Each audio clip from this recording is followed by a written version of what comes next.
call to ministry for me came just a month after Esme and I were married in 1960, and that had followed 10 years in the electrical game. So I was in a family business at Cunderdin. I grew up in a British small congregational church. I came to the conclusion that what I wanted to do with my life after the Air Force was basically to serve the church that had nurtured me right from the start, the congregational church. I wanted to give back to the church that even in those few years had given so much to me. My call to the ministry actually came at an Easter camp.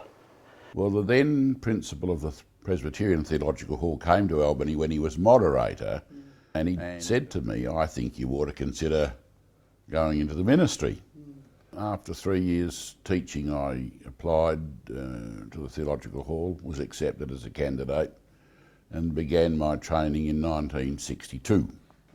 Yes, I was a member of the Mildura Presbyterian Church, and after I got out of the army, I applied to be considered as a theological student, or whatever they called it in those days, and I went off down to, first of all went back to school to matriculate, and then I went down to Melbourne to Ormond College, and that's where I started the studies there. I gradually became a believer in the Christian faith and the Congregational Church. And after a long time of soul searching, I decided eventually that I would jump out of engineering and enter the Christian ministry.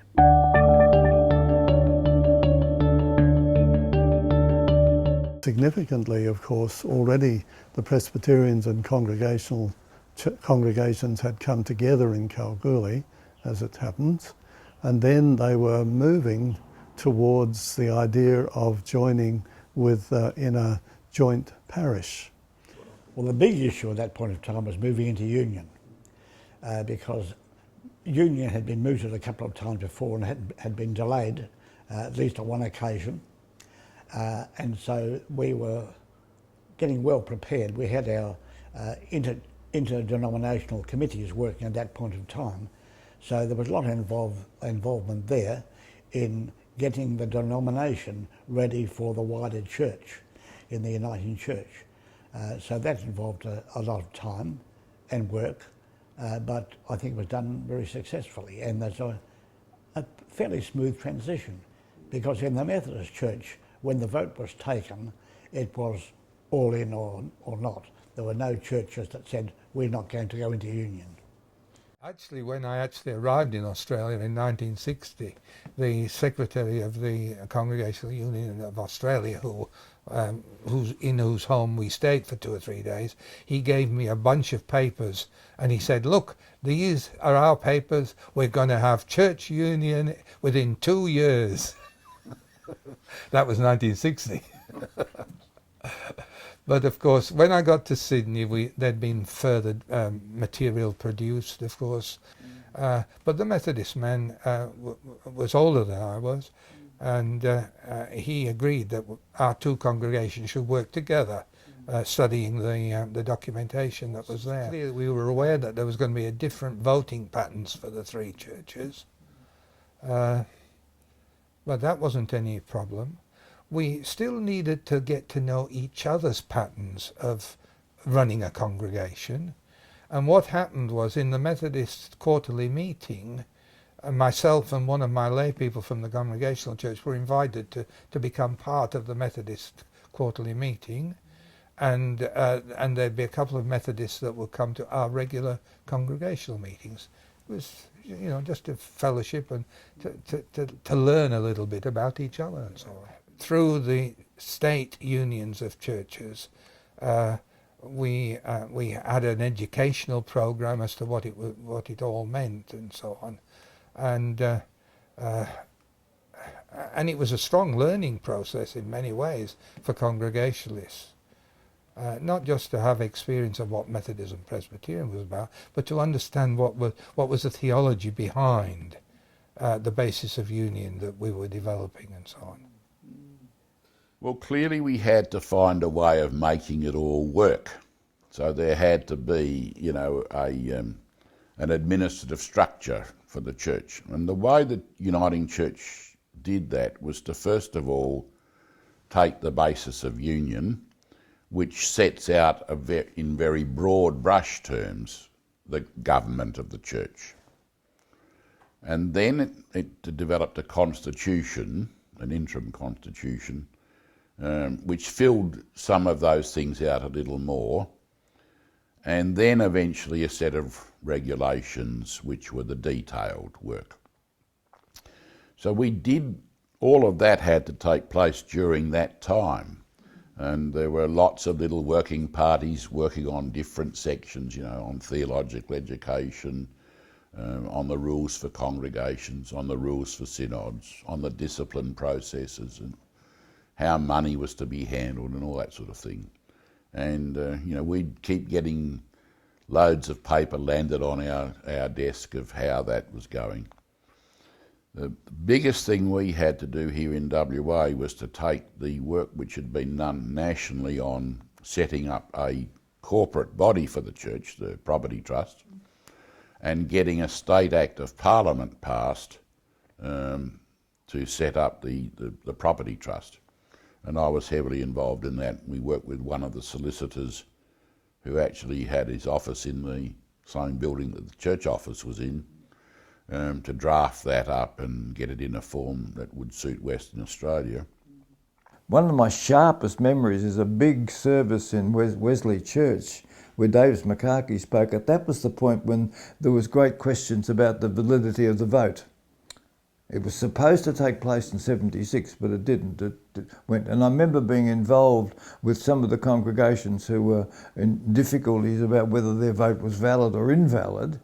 I think that there had been a preceding debate about whether they were going to have bishops or not. Remember, that was a big issue that they had some talk about that. And then, of course, I don't know which group wasn't very keen on it. Maybe it was the Presbyterians who had that big debate in Scotland many years ago. But I think there was a feeling, well, how are we going to run things? The Methodist Church had a church union committee, and the Reverend Harold Cox was one of the key people. That he was a great architect for union in Western Australia. And so we had so many papers and input at conference meetings and so on. But every time I go to John 17 and that's set for the lectionary and they shall be one, even and so on, so that the oneness of Christ was emphasised so strongly. And while you could put up the argument, but we're not one, we're still this whole idea of the urgency of us being the one people of God in the church was a strong emphasis. But I think the beauty of that was that it wasn't there for a union that came because we were getting weaker and weaker and it was a survival mode. It wasn't that. Now, alongside of that, we remember that the ecumenical life in Western Australia was very strong in those days. And our membership of the World Council of Churches and the WA Council of Churches and the Australian Council of Churches was enormously strong. And so we had the visits of people like Dietrich Ritschl and others from overseas and who talk about development and aid and all of these things and this whole idea that how can we do the mission of the church out there and talk to them about the oneness of Christ if we don't exhibit that at home. And while that wasn't supposed to produce guilt, I think nonetheless the realism of it started to break through. Now in the same period you had the whole debate about apartheid in South Africa and the program to combat racism, for instance, which almost tore congregations apart because how dare we give money to a group of terrorists? But that's how they saw it.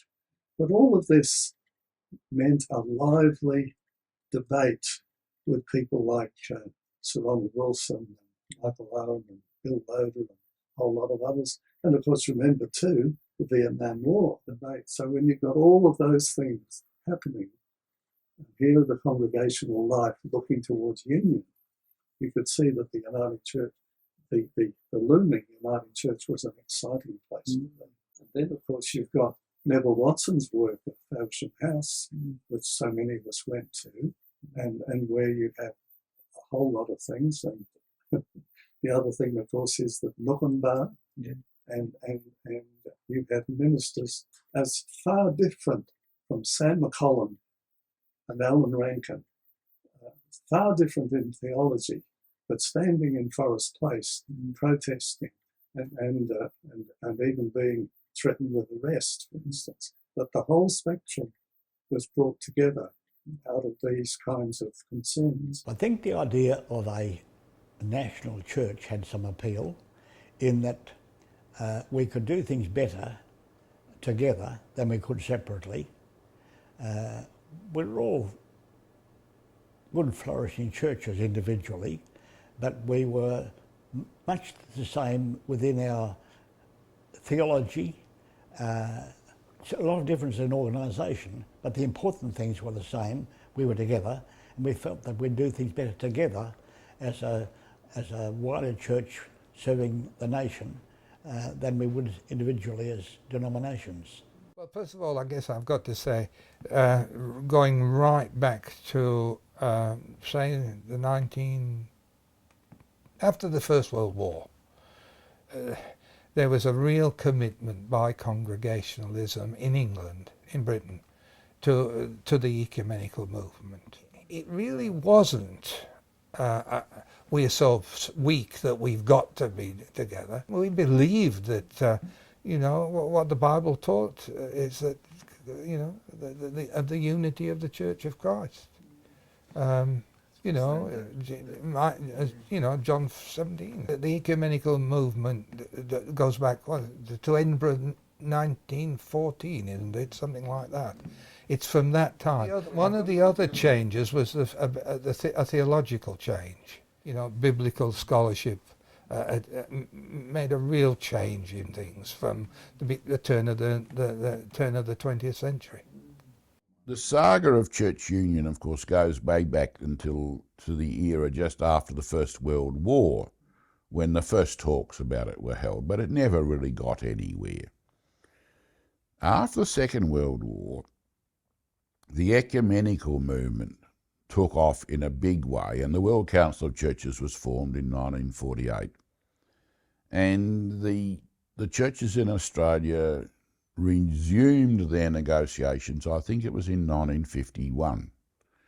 And it was very much driven by the ecumenical movement. So as people got involved in councils of churches and the sense that the world, which had gone through a very traumatic time, needed the church to be a unified or much more unified body in the face of growing secularism and communism and all those sort of things. In the mission field areas, there was quite a move towards the churches coming together, most notably, of course, in the Church of South India, which really broke some quite interesting ground because it was a union that involved Anglican, Methodist, Presbyterian and Congregational churches. And it dealt, of course, with the difficult situation of one church having bishops and the others not having bishops. So that had its influence in Australia and led to the discussions on union being resumed. And quite often the people who were involved in ecumenical issues across the whole Christian church were also the leaders in the church union committees. And in Australia it was quite clear we were not going to get any further at that time than the Methodist, Presbyterian and Congregational churches. But the early proposals were built around a model taken from South India. And they originally proposed that the United Church, or whatever it was going to be called, have bishops in its church order, and that those bishops would be ordained or consecrated to their office by bishops of the Church of South India. It was the original proposal. it didn't get through. There was an ardent group of anti-episcopal people, particularly in the Presbyterian Church. I think in my theological studies I came to the conclusion that unity should not be an option. In other words, that it was not something that was you take it or leave it or anything like that, that it was almost mandatory that the church should be one rather than divided. And I came to the conclusion that one of the problems that we had then and we still have is that we all behave as if we're selling a different brand of petrol and we're not.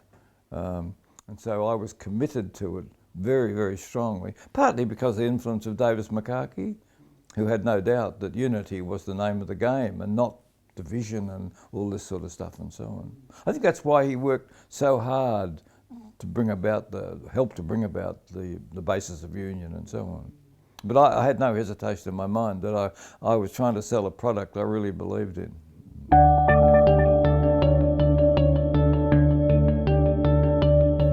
I have to admit that I don't think there are any that I think we brought the strengths over, but I really can't think of great losses because, interestingly, when I said about the Methodist minister and chair of the district, this hierarchical thing, it was a breath of fresh air to go into a parish setting where there was a person who was the chair of the parish council, not the minister.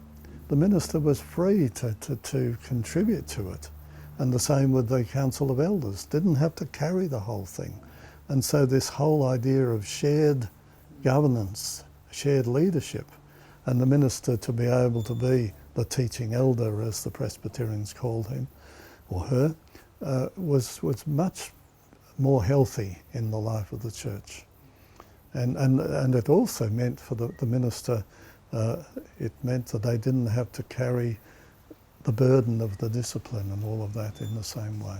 I think we have lost that sense of collegiality. And so, for instance, even with the, what do we call the School of Theology, for instance, was a carryover from what was the Wesley Fellowship, which was all the Methodist ministers meeting, and then this ministerial session of the Synod and the Conference. I think we missed something. And you remember, of course, that was the place where the three questions were asked of every minister in applying the discipline. Does he or she have competent gifts for the ministry? Does he or she believe and preach our doctrines? Are there any objections to his moral and spiritual character? And if those questions were asked and answered properly, and if they were carried over in some way into the Uniting Church, I think it might have prevented a lot of the stuff that we've had to deal with, because there was a sense in which the minister didn't have to just answer those. Somebody, does he believe and preach our doctrines? Somebody answered, yes. Does he have competent gifts for the ministry? Somebody else, yes, he does. Are there any objections to his moral, spiritual character? No or yes. One of the issues that Congregationalism gave up, and I think sadly, was lay leadership of the sacraments. You know, when people can gather together to be the church, covenanting with each other, then they celebrate the sacraments. And it doesn't necessarily have to be an ordained person as such.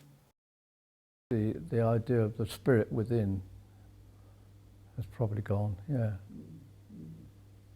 The idea that you were trying to struggle, you were the mind of Christ at that time. That's gone. It's decided up the train, up the ladder. Well, the congregational meeting, I don't think, has the same authority. A lot of things are decided by presbytery. That's going along with the fading of the life of the church, really. Because the life of the church is faded, I think these important principles of theology are no longer relevant, because they arose out of the Reformation. where people said, where is the authority of God? Is it through the priest? Is it through the bishop? Or is it through the congregation? Or where is it? And it was very much an issue. And people died for it. But there's no issue anymore. I think we lost a sense of ordered dignity in the Uniting Church. There was a great move towards a populism and an egalitarianism in the Uniting Church. So almost anybody can preach, and as the time has gone by, almost anybody can be given authority to celebrate the sacraments and so on. And the sense that the minister has some sort of responsibility for the proper doctrine of the church is well lost. Ministers do not speak with a lot of authority in the Uniting Church. So I think that some of those things were clearly lost, that were very distinctive of the Presbyterian Church.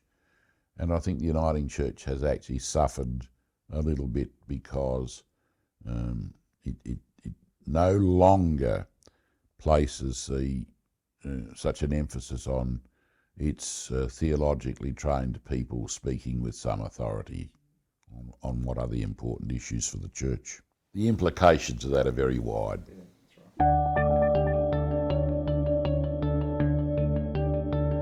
The sense of fellowship is very strong. People love coming together, and any moderator who goes out to country areas particularly gets a feeling that the people that just love to come together to hear the news of the church and be together. So that's one thing. Music. I mean, music was enormously strong within the Methodist Church, and didn't we love our hymn book and all of that? Because it was while Baptists and others went along with their big Bibles under their arms, we went along with our hymn book under our arm. And so music, and that's only extended even more into the life of the Uniting Church. I have a feeling that our understanding of the sacraments was very small. For instance, a communion service was usually something tacked on to the end of the ordinary worship, and baptisms were very perfunctory. So that when I went to Floreat, for instance, and I started to learn about the liturgical life of the church, that's where I wrote liturgies for Holy Communion, liturgies for baptism, and people responded because they wanted this high sense of the celebration in the sacraments of the church. And that's only extended, that's blown so much more widely within the Uniting Church, and is a great strength. One of the things that was exciting but also troubling about the Methodist Conference was that it handled all the postings of ministers. And so the Methodist Stationing Committee, for better or for worse, was the place where all ministers, their position was considered annually.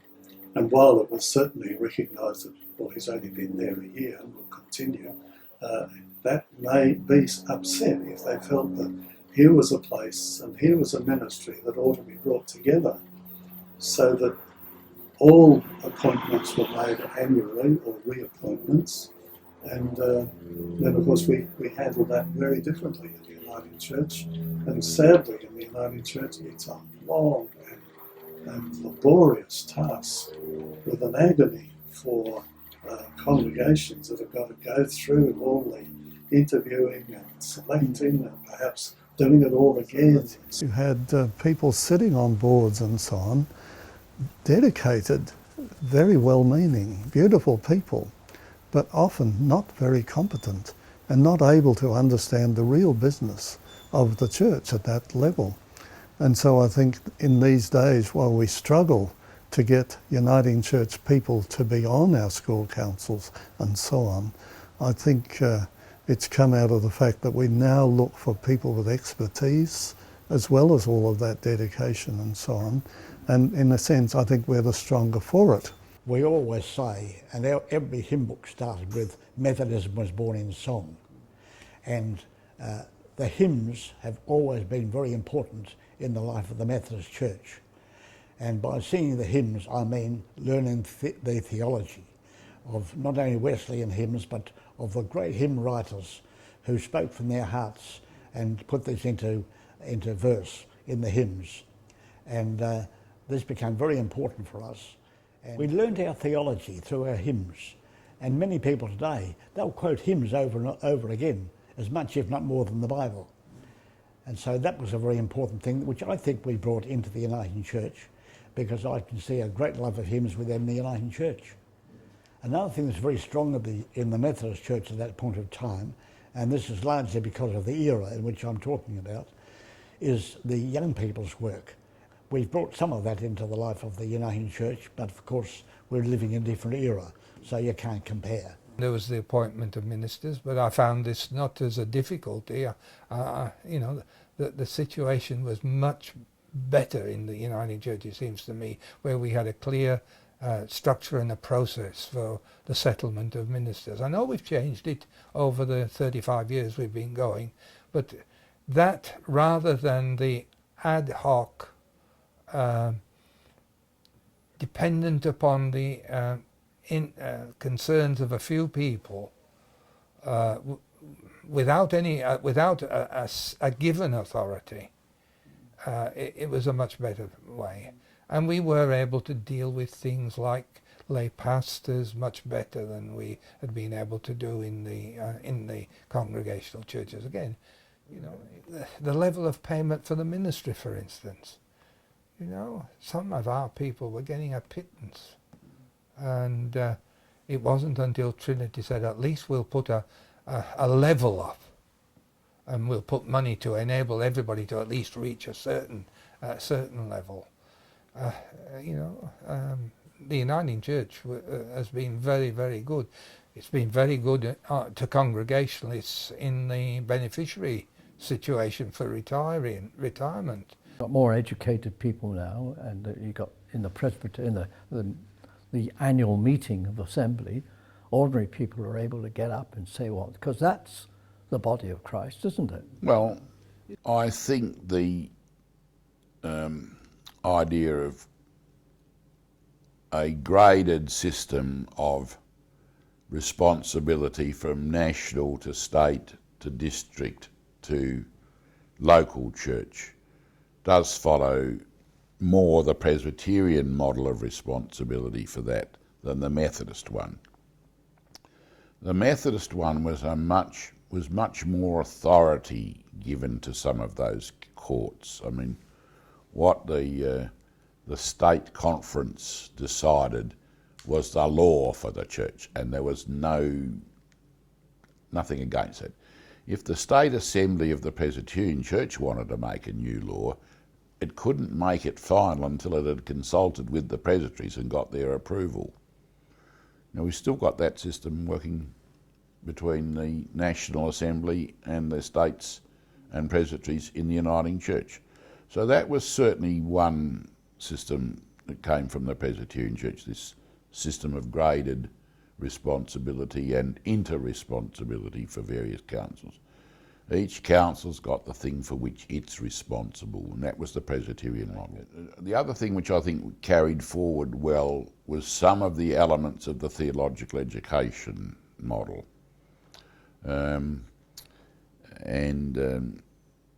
Where the sense that people becoming ministers actually had to have the support of the presbytery and the local church, and the sense that ordination and induction into some sort of ministerial role were required, even though we don't do the services together always in the Uniting Church. You can't be ordained unless there's going to be a subsequent induction into some role. So ministry is much more functional, say, as against an Anglican model where it's status oriented. You join the order and you're then in the sort of group of people that are available for ministry. In the Uniting Church and the Presbyterian Church, you actually got to have a ministry before you get ordained. It's not something you can do just because you like to be a minister. The church has got to support your call. I think certainly the way in which people are granted extensions is, I think, more reverting back to the idea that provide the person's doing a good job, why shift them? Whereas the Methodist idea was whether you like it or not, after 3 or 5 years or whatever it was, we will move you, or something like that. And in fact, of course, when you look at the Methodist system, there's a great deal more rationality to it in terms of here's a person doing a very good job here and here's a struggling church here. Logically, the person that's there should go there, rather than being, if you like, the high-powered ones always being in the places that least needed them in some ways. But no, I think that's changed a bit with people sort of wanting more continuity, if that's the right word of putting it.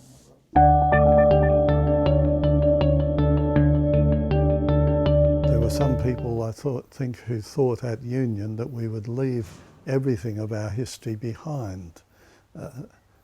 Perhaps even be a bit ashamed of it or cynical about it. And I think that's not how it was intended at all. We were supposed to bring all the riches that we had. And so I would plead with the audience to be generous enough, open-hearted enough and interested enough to explore what each of the denominations really did have to bring. I mean, it's interesting, John J. Vincent from a British Methodist, he says that John Wesley was an ecclesiastical pragmatist. Now we see him as a driven, disciplined guy, Holy Club member, all this kind of thing. And yet he was flexible enough that when he saw people neglected, not getting to Holy Communion, not hearing the word, that he adapted his ordering to be able to do that. So his concept of ministry, yes, he lived and died an Anglican minister, but he also ordained Methodist ministers and set up lay preachers and all of that, so that there's this amazing thing of some essential things and others that could be varied, shall we say, through this pragmatism. Recapture the liturgical importance and the ecumenical importance that was so basic to the formation of the Uniting Church too. I would say by all means go back into history. Read what you can about the Methodist Church, the Congregational Church, the Presbyterian Church. See the background, see what was important to them. Make your own assessment of was this worthwhile at that time and at this time. What is of worth that should be and perhaps is not being brought into the Uniting Church. And because I think there's a rich heritage in each of those denominations which should not be lost within the Uniting Church. It's got to be amplified, it's got to be adapted for our own time and generations to come, but it's very valuable.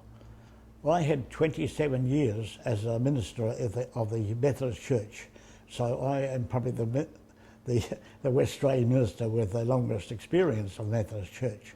Doesn't mean so I've learnt most, but a lot of experience, and was baptised into that Methodist Church as an infant. So I value it very much, and I've always say I'm a Methodist at heart, because that tradition is there, and that's not only formed my theology, but it's been the basis on which I've moved into the Uniting Church, and I think it's been very valuable, and to me as a person, as well as the churches which I've served. Make sure you study the British Reformation, the 17th century. Do that sort of church history study. It's the background out of which we came, congregations. It's the background, as much as Scotland, it's the background out of which Presbyterianism has also come. It's things like the Westminster Confession, the Savoy Declaration, and before that the apologetic narration. These are the documents that I think students today should understand, should do a lot more work on and study. And my word would be to any theological student, make sure that you've done some study historical study of the English Reformation, because that's where we come from, as an immigrant church into Australia. Well, that's the contribution of Congregationalism, I would say, to the Uniting Church. That it's got that concept that Christ is in the meeting and the meeting is not divided if it's hearing the word of Christ. Yeah, that's good. Yeah. And that's the bit that I like, and that's the bit that most important. My developed position over many years in the life of the church is that I think we have to be very grateful that we are the recipients of God's grace. And always remember that there's nothing we can do that will earn us some merit for the future. So we always need to be remember we're then a servant church. But we need also to be reminded that we have a responsibility. Davis McCarthy once addressed the Victorian Synod of the Uniting Church after he became the governor of Victoria. And he said to the church, you need to remember that someone needs to pray for the world and for this state and this city, and who else is it going to be but you people? And I think that the idea of prayer not only being in the hands clasped and eyes closed prayer, but the prayer which sort of serves in its caring ministry and so on, is a role we have to do. So what I'm really saying is I think the church needs to realise that it is a significant body, has a significant message, has a significant way of viewing what's important in the world, and that we need to keep holding those things out and not in a way let ourselves be diverted because of the pressures of the time, like falling numbers or lack of monetary resource. What we have to teach, what we have to portray in our lives, what opportunities we have to serve the community in one way or another are still there, regardless of whether we've got the trappings of a well-ordered and well-resourced church.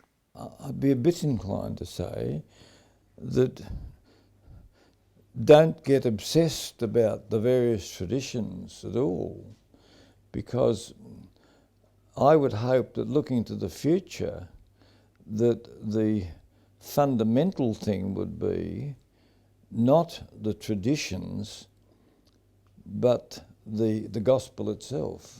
I don't remember who it was that made this comment. It was some very famous guy who wrote a history of the Christian church, and he said, hold fast to Christ and for the rest be totally uncommitted. I rather like that, in the sense that there are so many aspects of the life of the church which I think would make Jesus sick if he came to it. I mean, all of the pomp and things that we go in for, all of the arguments we have, the sort of backbiting that takes place and everything else. What's that got to do with the Christian faith?